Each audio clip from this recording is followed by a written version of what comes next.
Арабаңыздар, туғандар, мекендештер, жалпы ел қавар, Чабарман Күнжелесі каналының көрермандары, сақ саламатсыздарбы? Сіздердің араңыздарда кимиңиздер төөкуш ишкерлигини, бизнесini жолго салам деп жазсаңыздар, анда берүүнү күзөтүп туруңуздар. Біз өткөнкү эле чыгарылышта сіздерге чагылдырган Калыс Таксырдын, Калыс мырзанын коросуна келдик. Страустардын, төөкуштардын кезектеги потогу келди. Ассаламу алейкум. Алейкум ассалам. Кандайсыз? Жакшы, Кудайга шүгүр, өзүңүз жакшысызбы? Жакшы, Кудайга шүгүр. Алып келип алдыңызбы эсен аман? Жакшы алып келдик, буюрса. Машалла, буларыңыз өткөнкүгө караганда бийигирээк, чоңураак окшойт. Булар ошо бир көп 35тей төөкуштун арасынан тандап чоңдорун алып келди. Ошо бир аз кымбат алдык тандаган үчүнчү. Өзүңүз өтүп, атайын. Өзүм барып көрүп, тандап алып келдим. Машалла. Канча баш келди, канча семья? Бул жерде азыр бир общий 14 баш бар, бирок бирөөсүнө бир короз жетпейт. Буюрса жакында дагы келет. Машалла. 4 семья бар да азыр. 4 семья. Жаштары кандай болуп калды булардын? Жаштар 3 жашарлар. 3 жаша.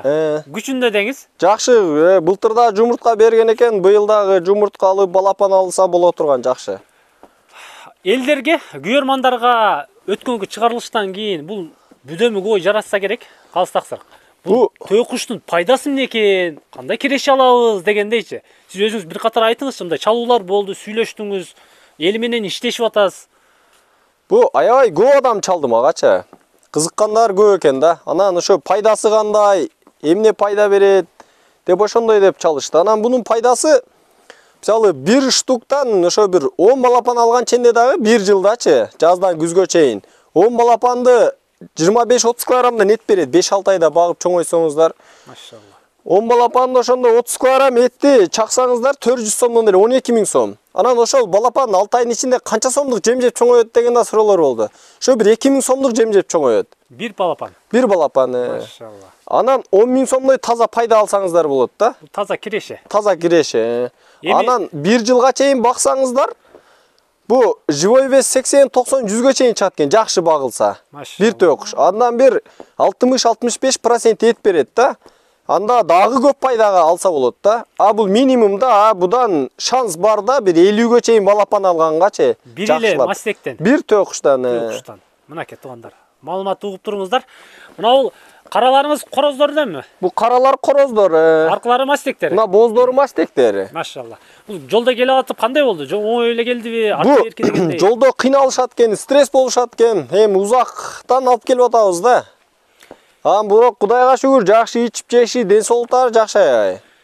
Бул өткөндөгү чыгарылышта чыккандан кийин кардаларга да айттыңызбы? Местаны которгондо бул ушундай стресс болот. Стресс болот, местаны которгондо деп. Андан кам санабаңыздар деп. Бу себеби мен өткөндө алып келгенде бир жумадай ушу стресс болуп, кичине эме болушуп, анан бу келгенде биринчи 1-2 күн жакшы мындай жем жеп оттоп, ары бери баспай, мындай слабыйдай болот экен. Анан бир 3-4 күн бир жумада өздөрүнө келип, ары бери басып, ушундай эме болуп калышат экен. Жакшы болуп, өздөрүн жакшы сезип калат экен. Өнөрү чыгып баштайт. Ошондой болду. Машалла. Канча өлчөдүңүзбү? Мына эң чоңу канча болду? Мына бою бийиктери ушу 1,5 метрге барат, мына жерден баштапчы, бутунан баштап мына жонуна чейин. Машалла. Демек өткөнкүгө караганда бир аз чоңураак. Чоңурактар. Жашы дагы бир кыйла жакшы, жумуртка бере турган. 3 жаштыктар бу жакшы да, ишке кирип калган.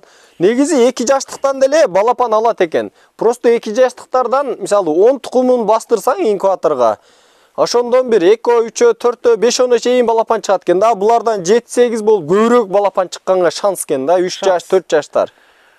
Маалымат угатасыздар. Төөкуш бизнесини жолго салам десеңиздер, чамданыңыздар, экрандагы номерлерге чаласыздар, аталган дарекке келесиздер.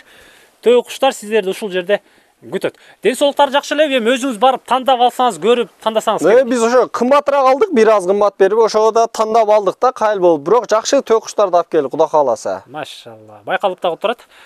Мен бир катар айландырып чагылдырып коеюн. Тетиги четиндеги төөкушту көрүп атасыздар, бийиктигиничи. Аркы. Чоңдугун карасаңыздар, адам бойлуу төөкуштар. Калыс Таксырга деле өзүңүздөр салыштырсаңыздар болот. Коронун ичинде турган төөкуштардычы бийиктигине. 2 метрден ашат дедиңизби? Бийик дегенде? Мондой бойлору 2 метрден ашып барат экен. Тике турганда. Тике турганда моюн созуп. Бир чоң төөкушка Калыс Таксыр бир сезонго же бир айга канча расход кетет? Биз мындай ойлодуңузбу, эсептеп чыктыңызбы? Бир азыр ушул бүгүнкү күндөгү сен баа менен эсептегенимде мен азыр бир айда 2 пресс анан жемин кошсом, азыр пресс 400 сомдон ашып атат. 1,5 миң сомдук жем жейт бир башча. Бир айда. Бир айда. Анан буну мисалы эми ар бир иш кылсак эле расходун азайткыбыз келет. Жайдын күнү арзан кезинде жем чөптү камдап койсоң, бирөөнө 1000 сомго да жетпеген. Кээ бирлери мисалы өздөрү эгип жем чөбүн алса, аларга дагы арзан түшөт. Мисалы чынтып арзандаткысы келет да, ар бир адам бизнес кылганда расходду. Азыр бүгүнкү күндө эсептегенде ошо 1,5 миң сомдук жем чөп жеп атат бир айда бирөөсү. Жакшы эле экен да. Мисалы бир аябай аз да бул. Бир уюбуз бир өлдү дегенде 3 миң сом жейт да азыр. Бул бир уй мисалы бир жылда бир торпок берет да. Эми андан 2 торпок алганга деле мүмкүнчүлүк жок да. Bundan bir uydun pulu болгону менен акчасы. Будан 50 балапан алганга шанс бар да. Значит, кылса болот да, алып атышат экен, өзбек туугандар көрдүк. Аштыргандарын өзүңүз өз көзүңүз менен көрүп келатасыз. Бул мен азыр инкубатор тукум туубай, азыр аштыргандарын көрбөдүм, бирок ошо фермаларын барып, жөжө баккан жерлерин, страус баккан жерлерин көрүп жүрөм, көрүп келип атам.